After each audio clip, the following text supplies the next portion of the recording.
And welcome back to the Daily Wrap. It's potluck time. This is part of the show where we go around the table and share our favorite stories of the day. Rick Unger, you are first.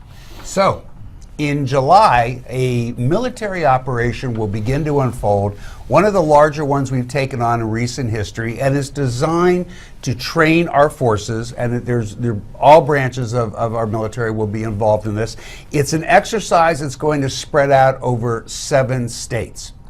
Now, 6 of those states are very happy to have the military in their midst. It brings money, it's good for the economy, and most importantly, it's helping our soldiers get ready for the tough job that they face. But there's one state who has a very big problem with this. That, of course, would be the state of Texas, who reads the internet a little bit too much, responded to the, well, what should I call them? Okay, how about whack jobs? Ravings? The whack jobs who have decided that what's really going on in Texas is the federal government is surreptitiously sending in our military because their ultimate objective is to take over the state of Texas. They're going to impose martial law.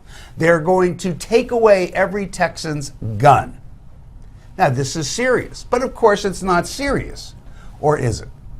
Because yesterday, Governor Greg Abbott, the governor of the great state of Texas, sent a letter to his state guard, the Texas State Guard, instructing them to be on the lookout for nefarious activity on the part of the U.S. military. He said that it is important that they defend the state of Texas from any incursion, including our own military. Now, I know this sounds like I'm kidding, but I'm not kidding. The governor of Texas actually did this in response. Now, the day before that, in a small county in Texas, 200 Texans gathered to meet with a military commander because they were so concerned about what was going to happen. What were some of the questions they asked that commander? Will you be bringing in ISIL soldiers for the war games? They really asked that. They asked whether or not, it's very hard to tell the story with a straight face. They were convinced that this is underway and that we're going to take over Texas. Well, to my friends in Texas, I don't know how to tell this to you.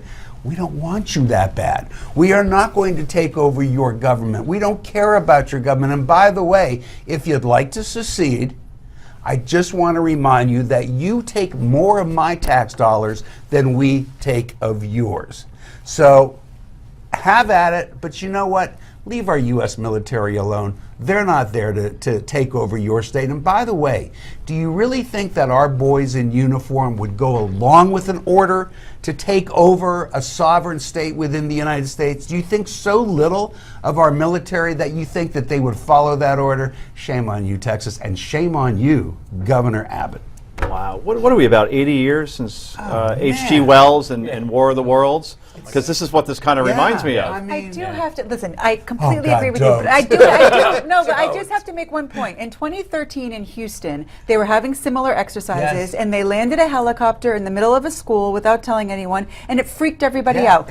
Which is why they told them that they were coming this time. But part of the argument that they're making, other than all the crazy stuff, is that we just want to make sure everyone's safe and everyone's privacy. I'm sorry, but that's what's in the letter. That's what's in the letter. Really? In addition to what you just read. In addition to what you just read, they talk in the letter about wanting to preserve safety, constitutional rights, and property rights. So while there is constitutional rights, right, which is the right to private. I mean, to have a helicopter land at a kid's school in the middle of the day, that's something that the Texans should be aware of. You think that's what they were talking about when they've been fully notified? And by the way, do you know what set all this off? The military published a map as to how they were setting up the war games, and the state of Texas and the state of Utah and a small part of California were designated the enemy territory. Right. Well, of course, that means that we're going to take over Texas. So, from Texas to Massachusetts. Yes. Heather Hansen, you get about 90 seconds. Okay. Oh, great. Fabulous. 90 seconds.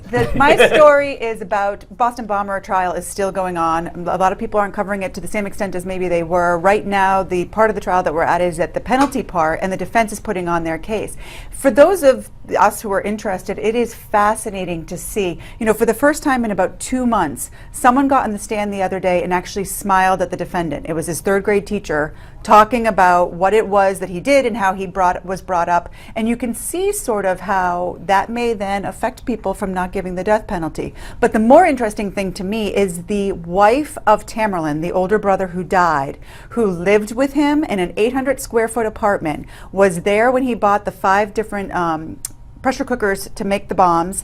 There were BBs and all different bomb materials inside this house. She was born Catherine Russell. She married him. She had her mother was a nurse. Her father was a doctor. When we talk about radicalization, the story of her, we don't have enough time to get into it, is something for us to study to better determine how this is happening. Absolutely. The one thing to remember, in fundamentalist fanatical communities, women who typically don't have access to military power use ideological intensity. There's a lot of reason to believe that it's possible she believed in this And that'll all have the to be way. the last word on that, unfortunately. So we'll go to Yay and Nay next. This is the Daily Wrap, and it's only on Newsmax TV.